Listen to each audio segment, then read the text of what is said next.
Fundación Escuela Libertad presenta Mujeres a Carta Cabal, un espacio para mostrar la fuerza, el poder de la mujer. Conduce Olga Viviana Guerrero.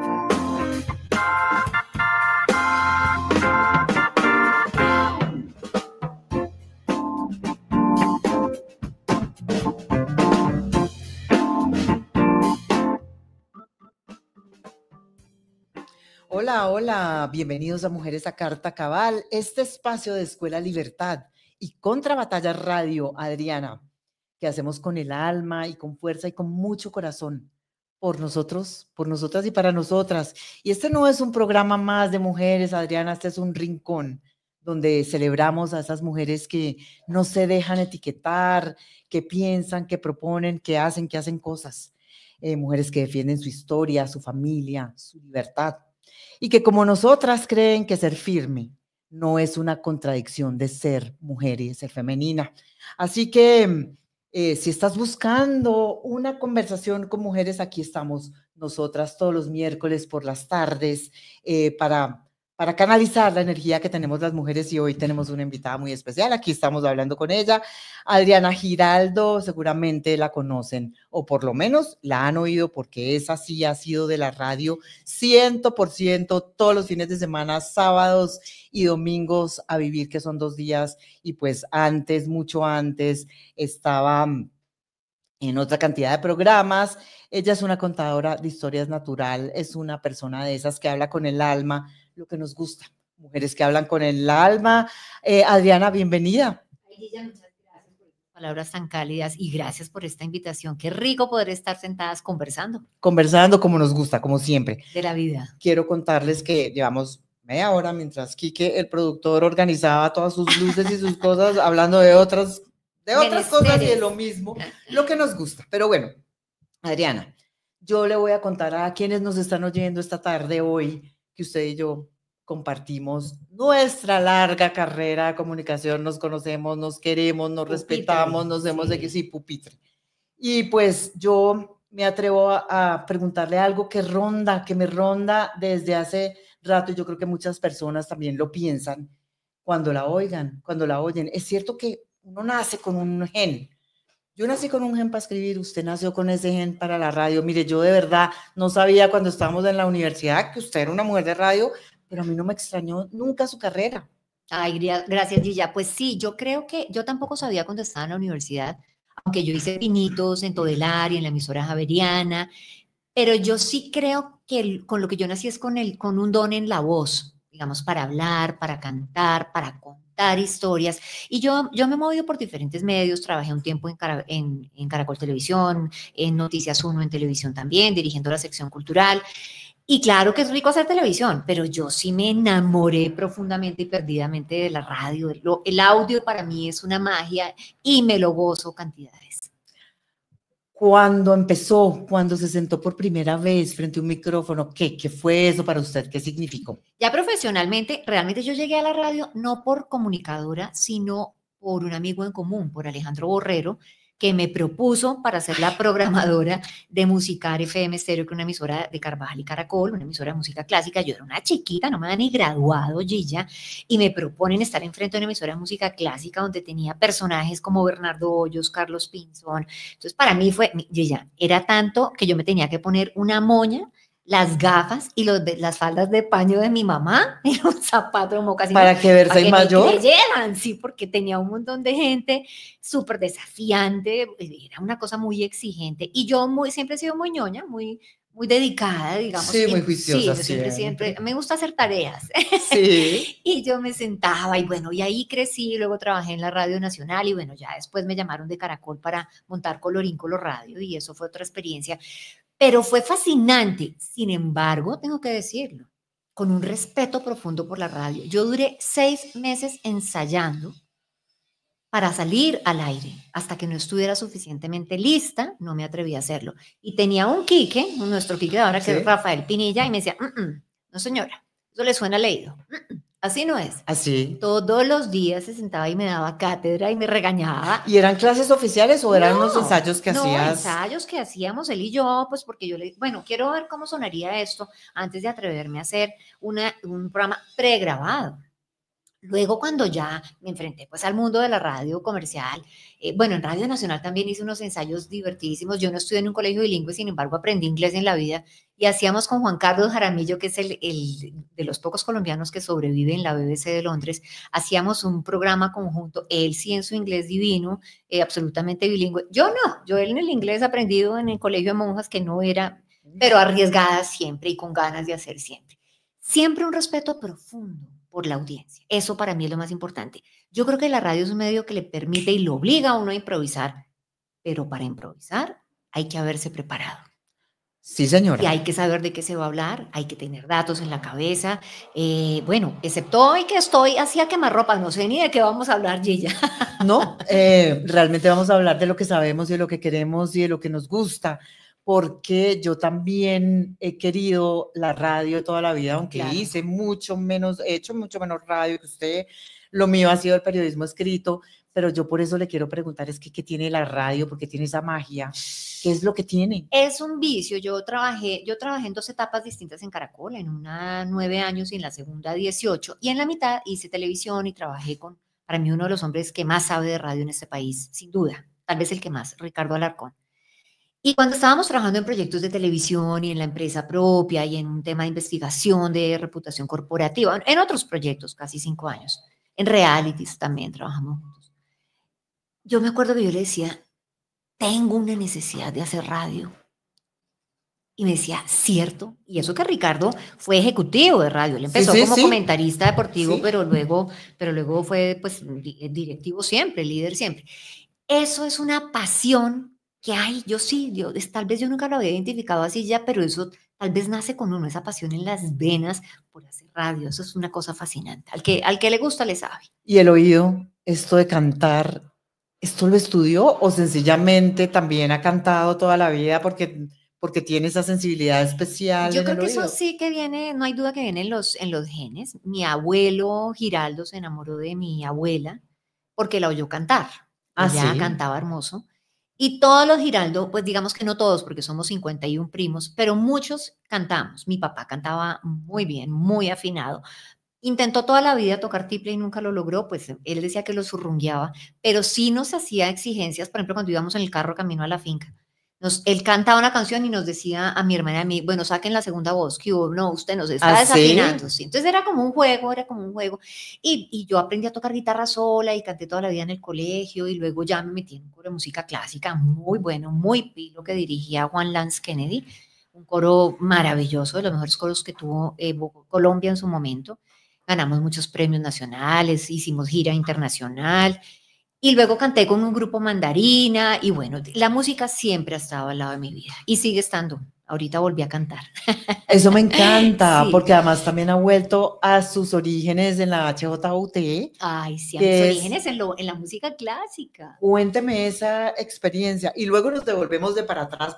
Sí, la historia no es la vida no es un camino en línea recta. Esto me encanta, pero sí cuénteme de la HJUT. Sí, hubo un cambio de director, ahorita está Camilo de Irizarry y José Daniel Ramírez Convariza es quien lo acompaña con la programación, que es un hombre que conoce muy bien la emisora. Ellos identificaron la necesidad de tener como una voz femenina, una voz, digamos, un poco menos acartonada, sino alguien que le diera un poquito pues de libertad y como de esta espontaneidad, pero que pues tuviera credibilidad. Entonces, pues es que yo he hecho radio 35 años de mi vida y muchos de ellos en música clásica. Tanta es mi pasión por la música clásica que en Caracol monté una emisora que se llamaba Alegro, que era una emisora fácil de oír clásica, pero fácil de oír un poco lo que hace Classic FM en Londres. Entonces, pues pasión por eso siempre. Entonces dijeron, esta mujer nos puede dar como mucho juego y todos los días hago un programa. ¿Estás feliz? A la 1 de la tarde, de 1 a 1:30 y a las 4, de 4 a 5. Y es un programa donde yo investigo sobre música y es una libertad y es un goce, como me estoy gozando esta conversación. Esta conversación está maravillosa, porque además yo quiero otra vez que pongamos el espejo retrovisor y me cuentes cómo era Colorín Color Radio. Gilla, eso fue un ejercicio divino, un trabajo en equipo maravilloso, con Tachi Gómez, que era la directora musical, y con Mario Ruiz, el libretista, y mucha gente que se fue pegando por gusto, por pasión, porque era una necesidad. Claro, no había ni redes, no había ni siquiera una oferta televisiva interesante, no había internet, estamos hablando del año 1992. Entonces, todo lo que se hizo por estos jóvenes y estos niños era una emisora infantil, digamos, de la primera infancia, de 0 a 6, pero era tal la necesidad que la habían niños de 0 a 15. ¿Y qué pasaba ahí? Esto así, fue el primer, yo te diría que fue el primer medio de comunicación que se comprometió con la sostenibilidad. Tuvo unos valores muy importantes que yo creo que determinaron el éxito de Colorín Color Radio, que se ganó premio Ondas en España, que es el premio más importante de la radio hispana, medallas, reconocimientos y sobre todo el abrazo de la gente, que era lo más lindo. Fue un proyecto que trabajó digamos, con el Ministerio de Salud, y nosotros fuimos los primeros en decir, hey, eso de que hay que obedecerle a los adultos, eso no es cierto. ¿Cómo así que hay que obedecerle? Si es que en este país las mayores agresiones sexuales vienen de gente del primer círculo familiar. No, señor. Entonces empezar a darle herramientas a las niñas y a los niños, que decir, hey, esto no es así, pues que yo tengo que obedecer porque soy niño, entonces porque solamente soy un adulto en potencia. No. Como niño yo también tengo unos derechos que se tienen que respetar. Fue un proyecto muy bello, fue fascinante, duró 18 años. Yo estuve como los primeros 3 años de Colorín y luego ya pues me chupó la radio comercial y ya empecé mi carrera. Pues yo en Caracol me expresé de mil maneras, hice de todo. En dirección de emisoras, dirigí desde Colorín Color Radio hasta la cadena básica de Caracol, que es en su momento estrella, que fue el sistema informativo más grande y más potente del país en ese momento. Yo le voy a hacer una pregunta que debemos hacernos nosotras, que llevamos tanto tiempo en el periodismo y en los medios de comunicación, que fácilmente, porque nos tocó también un momento de transición importante, y que pues fácilmente, yo diría que fácilmente nos hemos estado metiéndonos en el tema de la tecnología y el cambio y las redes, pero el cambio es enorme. ¿Cómo es cuando compara la radio de ese momento a la de ahora o a los medios de ahora? Porque usted ahora no solamente está en la HJUT, sino que también hace sus redes y hace presentaciones en eventos, y le toca hacer esas negociaciones que además no son solamente presentar, usted le toca presentar, ayudar con las redes, que eso tenga la difusión que corresponde, y nunca es suficiente la comunicación que se hace, siempre se puede hacer más. ¿Cómo la ve? Ya ha cambiado mucho el mundo de la comunicación. La comunicación, el periodismo que nosotros conocimos es otro. El poder de generar opinión del periodismo tradicional se ha contraído, y eso hay que decirlo. La participación en el mercado publicitario de los medios tradicionales se ha contraído. Y los sueldos han cambiado, la calidad de la gente que contratan también ha cambiado, salvo unas muy poquitas excepciones. Yo creo que antes los medios se cuidaban mucho más porque también tenían mucho más recursos, pero entonces la superabundancia de redes, hoy en día yo creo que tenemos una necesidad muy grande de hacer pedagogía de audiencias, porque es que cualquier persona con iniciativa se para y dice uno qué tiene que comer, qué ejercicio tiene que hacer, además diciendo unas burradas. Pero les va bien. Pues les va bien y son exitosos, ¿sí? Y ganan un infierno de plata, y en algún momento tendremos que madurar como sociedad de entender que uno no le puede creer todo a todo el mundo, que no todo el mundo es ni un sanador, y que no todo el mundo es un asesor en nutrición, y que no todo el mundo tiene que tener derecho a la palabra, pero claro, o sea, si hay algo más democrático que las redes, yo quisiera saber qué es. Sí creo que ha tenido un impacto que ha lacerado a los medios, que ha lacerado a la opinión. Creo que los medios también, digamos, tienen responsabilidades en eso, porque pues había muchos intereses económicos detrás, evidentes detrás de algunos medios, que eso no solo sucede en Colombia, sucede en el planeta entero, y no todos los medios son pues porque así. Se están muriendo. Es que es como un círculo vicioso. Sí, pero sí, pues yo creo que nos queda kilometraje, y ahí, pero los públicos jóvenes, por ejemplo, no consumen medios tradicionales. Los públicos jóvenes se enteran por internet y se enteran por redes, y bueno, creo que tenemos que convivir y tenemos que aprender, sobre todo, a formar audiencias, y sobre todo la gente que nos está oyendo y que nos está viendo, a cuestionarse, ¿no? Uno no puede simplemente porque me llegó esto en el celular y me lo mandó mi tío o mi novio o el que sea, entonces le toque creer. Pero es que eso sí aprendimos muy bien quienes estudiamos periodismo, Gilla. y es a desconfiar de todo. Eso sí nos enseñaron Sí, en la sí, sí, sí. universidad. O sea, usted antes de decir sí o no, tiene que cuestionarse quién lo dice, cómo lo dice, por qué lo dice, qué interés tiene. Hacer Pero la esa otra pregunta, malicia es ir la más que allá. no tiene la gente Sí. y no tiene por qué tenerla porque no estudiaron periodismo. Pero desafortunadamente hace falta en el entorno. Sí, estamos sacrificando calidad por cantidad. Y es lo que estamos viendo en las redes y en todas partes, además que todo tiene que ser así tan rápido. Y poco profundo, ¿no? Ujú. No hay tiempo, no hay ganas de leer, no hay... Esto está redimensionando los hábitos. Eso es cierto. Pero entonces, bueno, Adriana, mientras usted hacía toda esa carrera en la radio y todo ese tema con los niños y con la música y con A Vivir, que son 2 días, su vida personal, en su vida personal, ¿qué pasaba?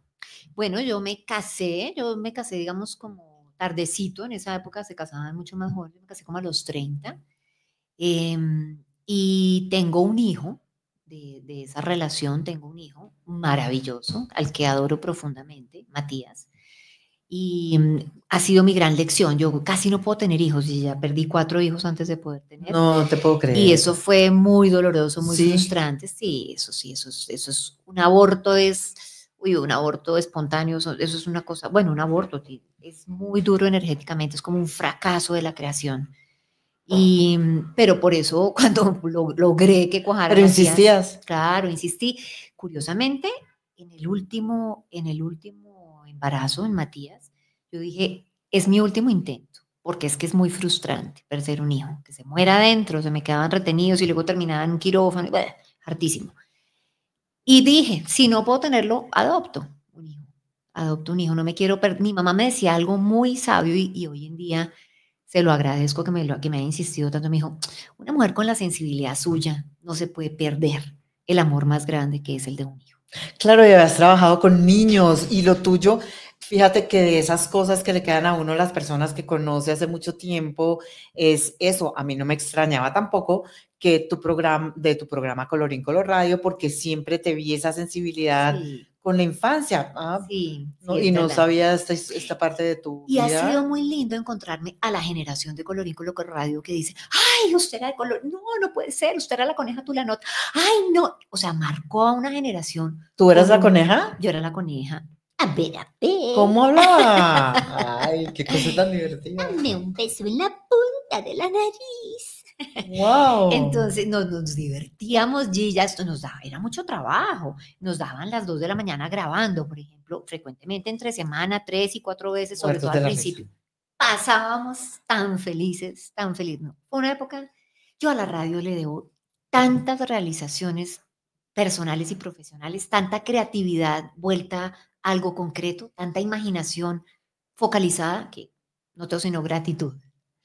Bueno, y en la mitad de toda esta historia, a usted le tocó un momento difícil de la vida. O sea, en su vida personal, en su familia, usted estaba casada. ¿Qué fue lo que pasó con su marido? Y usted, ¿cómo fue que se puso en las guantes y salió a pelear con el mundo entero por eso que le pasó a su marido? Sí, eso fue el año 2001. Yo había salido de Caracol en ese momento, estaba en televisión. Y había salido de Caracol Radio y a él lo secuestraron en noviembre del año 2001. Y la recomendación de todos los expertos, pues yo rápidamente conseguí un grupo de expertos en el tema. Afortunadamente, seguramente estabas es que cuando uno está en un medio de comunicación es más fácil claro y que más en rápido. ese momento no estaba en Caracol, pero había estado y todavía tenía mis conexiones y estaba trabajando por fuera, digamos, en un proyecto independiente. Y la recomendación de todo este grupo, la recomendación también de Juan Francisco Mesa, que para mí es uno de los hombres que más sabe sobre negociación, que fue un ángel de la guarda, pero yo tuve miles de ángeles de la guarda. Sin embargo, la recomendación fue la que menos quería oír y era, mire, hay un libreto de negociación de un secuestro. Ellos saben qué decirle a un hombre. Y usted siempre le van a decir que le van a mandar la mano, que le van a mandar un miembro, que le van a mandar la oreja, que lo van a degollar, que se lo mandan a una bolsa plástica negra llena de sangre. Son tenaces. Pero ellos no saben negociar con una mujer. Muy bien. Estábamos en pleno proceso de paz y el proceso de paz, los expertos, porque yo tenía ¿Cuál de todos nuestros procesos de paz? El presidente de Pastrana, 2001. Y en ese momento estaba muy frágil ya y se sabía que se iba a romper ese proceso de paz. Y a mí la gente mis asesores me empezaron a carbonear. Tiene que ser usted la negociadora porque va a salir más rápido. Y si él se queda dentro del proceso de paz, cuando todo era permitido para que uno mandara la plata en la zona de extensión, había carreteras, todo existía, digamos. De hecho, la gente que se quedó dentro del proceso de paz, muchos los mataron porque se encartaron con ellos allí adentro. Entonces, me dijeron, usted tiene que negociar. Gilla, yo he sido una mujer de creatividad y de producto como les he contado. Yo no había vendido ni siquiera un confite en una escuela, no tenía ni idea de vender nada, y menos de negociar la vida del marido. Sí, con ese dolor, además. Gilla, la primera semana me bajé 1 kilo por día, yo daba pesar, era una garrita andando, durísimo, durísimo, qué dolor tan tenaz. ¿Y cómo eran estas conversaciones? Por teléfono, no había celulares, por teléfono. ¿No sentado todo el día? No, sí había celulares, claro que sí había, claro. Pero pues yo no quise negociar por celular, porque era mejor, todo esto fue por recomendación, tener una cita en un sitio, y bueno, yo sí me apoyé muy bien en la negociación con el Gaula, me apoyé con expertos, con ¿Tener una cita en un sitio? Telefónico, por supuesto. Sí. Porque a mí me intentaron en algún momento canjear, porque pues además como yo en ese momento no estaba en medios, era anónima, entonces fue útil en ese momento, ¿no? Porque Sí. ellos sí le saben a uno la vida, pues a Dani le sabían la vida perfectamente. Entonces, la estrategia de negociación fue algo que yo aprendí en el Perú. Una de las teorías de la construcción de Machu Picchu es que esas rocas tan grandes las fracturaban abriéndole un huequito primero, y por ese huequito, como por un cilindrito, metían un palo seco de madera y luego lo hidrataban. Y como el agua se expande, fracturaba la roca. Y yo siempre me quedé con esa metáfora de lo blando rompiendo lo duro. Sí. Entonces yo en la negociación con José, que era el seudónimo que se ponía el José, porque eso es un libreto y yo conocí cómo es el libreto, y usted va a pasar por estas etapas y le van a decir casi, y le van a decir que no sé qué, y él está en el frente, está en la montaña, va a llegar con anemia porque allá no hay carne. Bueno, yo sabía todo lo que estaba pasando, sabía de fotos aéreas, está en este campamento, estuvo en 14 campamentos, pero no había nada que hacer. Entonces yo me aferré a lo blando rompiendo lo duro. Entonces el señor me decía, es que si usted no me da esa plata, porque además nosotros éramos gente común y corriente, él es un empresario empezando a hacer empresa, yo era una ejecutiva exitosa, pero ya, pues eso no quiere decir que uno sea mega millonario, qué cosa tan ridícula, pero en esa época, como en estos tiempos, todo el mundo tenía precio, ¿no? Y entonces yo, por ejemplo, tuve una negociación muy tranquila y muy dulce con un personaje, por no decir otra cosa. Tranquila y dulce. Tranquila y dulce. Desde tu dulzura. Que me estaba diciendo que me iba a matar a mi marido. Entonces fue, y yo entonces le preguntaba, le decía, venga, sí, pero yo le entiendo lo que usted me está diciendo, venga, pero ¿usted qué? ¿Usted por qué tan duro? ¿Por qué tan cruel conmigo? Usted no tiene esposa, usted no tiene hijos. ¿Y qué decía? ¿Se ablandaba? Usted no, venga, yo le puedo mandar una tortica Navidad, es que a Dani le encanta la tortica Navidad. Dígame a dónde se la mando y yo le mando una a usted. Yo vendo ponqués, entonces yo se la mando. Y fue un trabajo en medio de todo. El personaje terminó contándome una cantidad de cosas y yo me acerqué un poco como a ese perfil. Uno en el periodismo se vuelve muy psicólogo, ¿no? También. Sí. Y terminé acercándome un poco a ese perfil de negociación que duró 3 meses, hasta el último, digamos, ya cuando uno hace pues el acuerdo de pago, ahí cambian de negociador. Pagaron. Claro. Financiado, salió financiado para que saliera ya. Préstamo. Yo noto plata, yo hago ponqués, yo noto plata, ese señor es el que maneja la plata, si usted quiere que él salga, pues sáquelo ya, porque yo no tengo ni idea cómo mover la plata y no tengo ni con qué pagar la luz. Así fue. Y lo soltaron a los 3 meses, efectivamente, a los 3 meses, más rápido de lo que... Claro, ¿sí? Efectivamente, claro. Y a los 3 días se rompió el proceso de paz. Y muchos de los que se quedaron adentro, porque no tenían ya ni cómo protegerlos, ni había zona de distensión, ni había... No, esto fue un drama, yo ahí conocí el dolor del país y me interesé mucho por quiénes eran su círculo, quiénes eran los que lo vigilaban, qué historia tenían. Esto le iba a preguntar, ¿usted sabe de esos personajes dónde están en este momento? No sé dónde están en este momento, pero sí sé quiénes eran. Niñas de 13 y 14 años que se habían unido a la guerrilla porque en zonas donde el Estado no existe, que también es una realidad que hay que decir, no tenían sino un padrastro que las violaba. y entonces no había ni escuela, ni había salud, ni había nada, y pasa un señor ahí y le ofrece un fusil que ni siquiera tenía juguete de Navidad, y me ofrece un juguete con el que yo puedo ser fuerte. Es que eso es una ecuación rota, Gilla. Entonces, y es ese dolor también de esa otra Colombia, a mí me hizo obligarme a hacer unos procesos de perdón muy profundos, porque yo también aprendí que el odio es un veneno que se toma uno creyendo que le hace daño al otro. Y entonces, ¿quiénes son los personajes? No la cúpula, los personajes que están abajo, la masa crítica de estos grupos. Es gente que no tiene muchas oportunidades, los ninis, la gente que no tiene oportunidades, los sitios perdidos y de la Colombia remota donde no hay Estado, que también es una realidad en nuestro país. Eso es verdad, pero usted además no dejó de creer en la paz y apoyó la paz de Santos.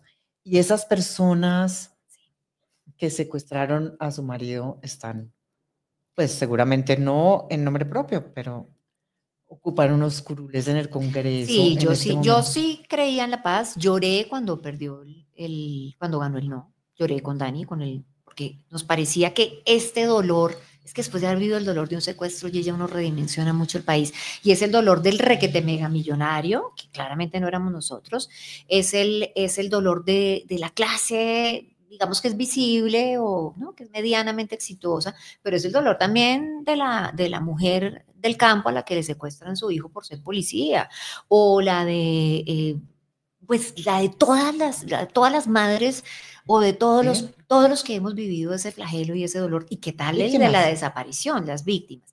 Yo sí soy una creyente por completo en la paz, pero no como la estamos manejando. Me parece que hubo muchos incumplimientos de la idea del proceso de paz. Me parece que nosotros sí necesitamos un país con más oportunidades, porque si no aquí es un país muy inequitativo, es un país muy desigual. Pero yo creo que si nosotros realmente no nos aferramos a verdad, justicia y reparación, esto es inviable. O sea, no, esto lo que es una sinvergüencería. Es una sinvergüencería y además en lo que vamos, porque en algún momento de la historia, que sea de los miles de procesos de paz que se han hecho en Colombia, terminamos con la realidad invertida. Exacto. Y ahora tenemos al presidente que era la guerrilla. Eso es una realidad invertida. No, a ver, yo no estigmatizaría que porque el señor haya sido de la guerrilla, entonces es inviable que sea presidente. Lo que pasa es que este señor sí me parece que es un fracaso. Es un fracaso. O sea, si había alguien que le apostaba a la izquierda, yo creo que tiene razones suficientes, excepto el 30% que sigue creyendo con los ojos tapados en su proyecto, pero ha demostrado de la ineficiencia, de la ineficacia, de la incapacidad. Esto de pues andar uno poniendo en el gobierno por miedo a que lo tumben, con esta paranoia frenética que carga, andar poniendo gente tan incapaz, Villa, es que por un errorcito, la décima parte más chiquito, usted sabe que a uno en la empresa privada le hacen así en una junta directiva. Por un errorcito más chiquito, todos los que hemos tenido, los temas de planeación, del manejo de Ecopetrol, o sea, es una cosa insostenible. ¿Qué tal los ministros de salud que hemos tenido? ¿Qué tal a lo que estamos llegando? Entonces, yo sí soy una creyente en la paz. Yo sí creo que nosotros tenemos que hacer unos procesos de reconciliación en este país. Hay que negociar y uno no negocia con el amigo. Hay que perdonar y uno no perdona a su amigo. Uno tiene que perdonar a su enemigo y uno tiene que negociar con el que está enemistado. Pero no así, no entregando el país de esta manera tan infame como la estamos entregando. Y destruyendo, porque es que como también en ciertos círculos hay es que destruir. El principio básico, el principio intelectual, el principio ideológico es destruir. Entonces, eso por supuesto que no tiene ningún sentido. Pero yo, por ejemplo, he visto otros gobiernos de izquierda en otros países que me parece que han sido, que tienen cosas acertadas. Por ejemplo, en Europa, no estoy hablando de cosas actuales, pero digamos que yo no estigmatizaría, es que yo no creo que ni todos son buenos ni todos son malos. Pero claramente lo que estamos viviendo es un proceso muy, muy angustioso. ¿Para dónde irá ese avión? Sí, es un proceso muy angustioso vamos a ir. Y además es una apología de la ineficiencia que estamos viviendo. Pues habíamos quedado de no hablar de política, pero resulta que es que en este momento de la vida es imposible. Sí, yo sé.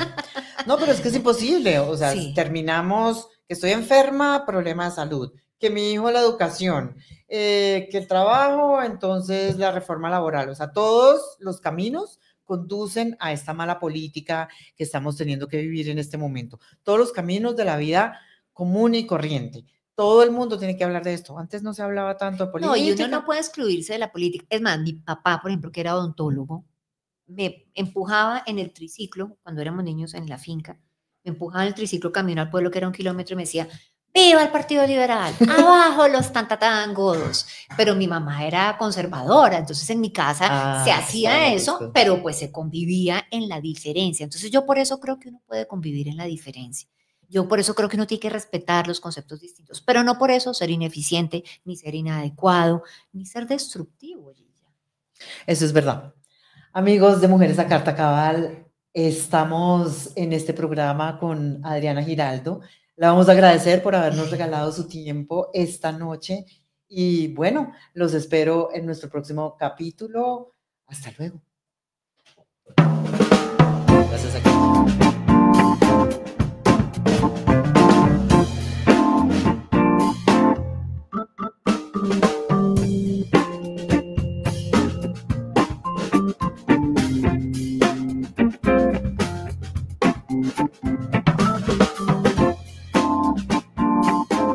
¿Buscas inspiración y conexión auténtica? Únete a Olga Viviana Guerrero en Mujeres a Carta Cabal, donde cada episodio es una carta abierta al corazón y la mente. Descubre historias poderosas, conversaciones transformadoras y la fuerza de las mujeres. Sintoniza Contrabatalla Radio.